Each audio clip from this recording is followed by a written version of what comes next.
The exhibition Drones is sort of about looking into how machinery in sort of the world, in factories, are being made at such a fast pace, which is causing obviously like pollution and the destruction of our planet.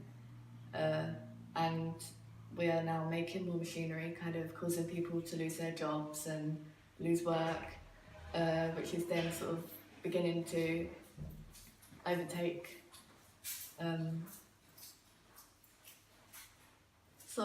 our lives.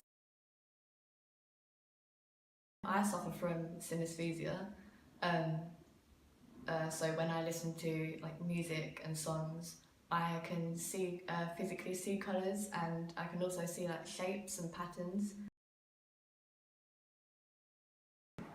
And then I also kind of had a weird, thought of, obviously there are multiple ways of how the planet's possibly going to end at some point in the future, and thought I'd make this sort of my own sort of twist of thought on how I feel like the planet's going to end, sort of overrun by, machines and drones.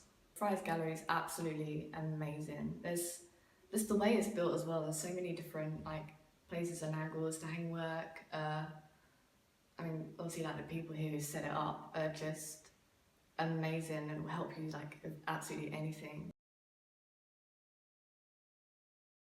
This gallery and the work inside it is mostly based from the band Muse, so most of their songs are what have actually influenced my work and sort of given me the idea and the inspiration to create my gallery based on drones.